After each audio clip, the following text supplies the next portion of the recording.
I'm gonna give you a fall garden tour unexpectedly. It's a very beautiful morning, and I thought I'm just gonna share this with you guys. This is my white dogwood tree, which is my favorite tree of all, and I've been compiling looks of this tree for the different seasons. I'm gonna share it with you when I am ready. So I haven't been taking care of my garden, so this is how it's looking right now.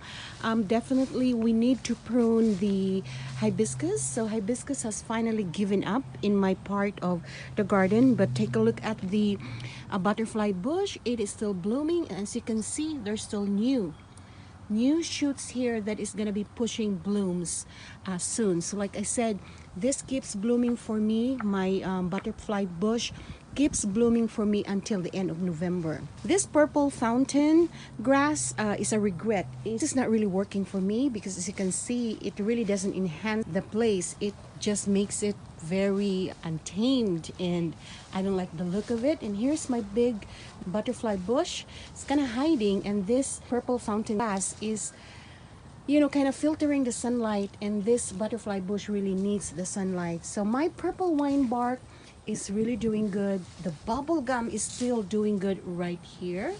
And then I have my lupines. Not really sure, guys, if this is lupines, but this is what I'm gonna call it. I forgot what the name is. Still looking really good here.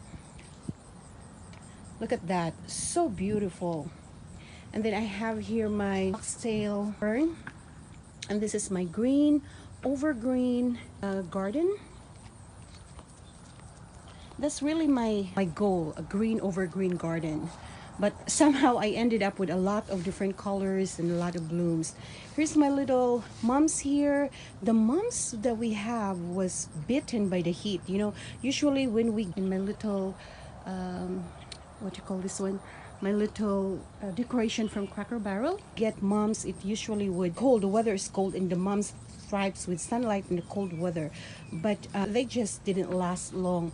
But I planted that in the ground, so hopefully it will come back up next year, because I really would like to have those, you know, in my garden, because man, they are expensive.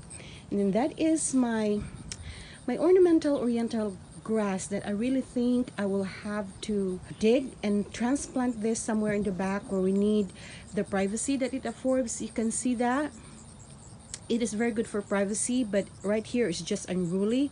So the plan is to dig that, uproot that, and then plant maybe a fire red or a firelight hydrangea or the limelight hydrangea. This is covering, again, not good for my butterfly bush. There's still beauty in the garden in the fall, you know, if you try to find it. So this is how it is looking.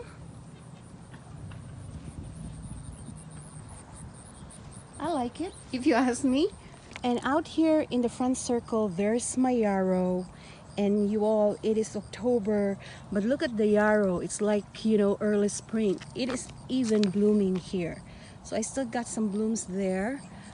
It is sunny in this area around this time of the year. I mean, you know, this is part sun, part shade. And right here, I hope that this is gonna thrive. And I am kind of observing this, if I can leave this out, because some said that this is perennial and some said that this is annual. So I think it really depends on your zone. I'm gardening from zone 6B to 7A. So hopefully this will multiply and spread for my other projects. The front of the house, I was planning to put some those bats, you know, they are so in and so hip this time, but I really didn't find the time. No pressure. That is how it's looking right now. Got my little welcome sign there. That's what I meant. Isn't that cool? So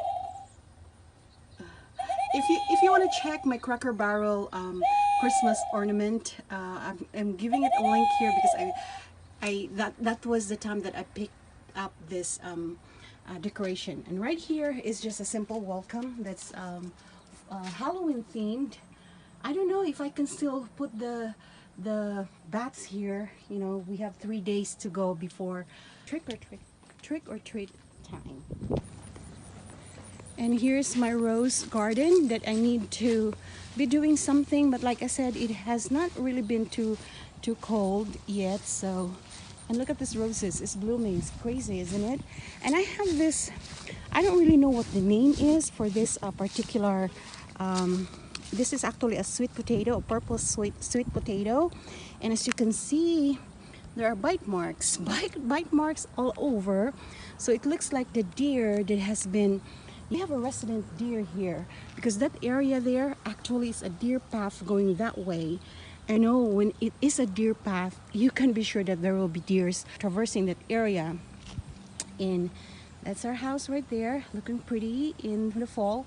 And I can tell you that this has purple potatoes, but right now they're being pruned by the deer, and I'm gonna let the deer do its thing so they'll have some food. And when it's really getting cold, when we're approaching the frost, that will be the time that I'm gonna uproot this, because right now I don't really have the time to deal with it. But it's really very pretty, very fallish. And here's my fall pot. Still looking pretty. Look at all the colors of the peppers, the ornamental peppers. They're really looking so pretty and so beautiful. And my pansy here is still happening. Look at that. What a beautiful pansy. Oh my goodness. And that's the 3 pumpkins that we were planning to carve. I'm not sure if it's gonna happen, but it is what it is. But look at this. Look how beautiful these are. Thank you so very much, guys. New to my channel, please subscribe, and I am hoping that you will click that notification bell and the like button if you like this video. So pretty. Hey, how's it going? How's it going for you?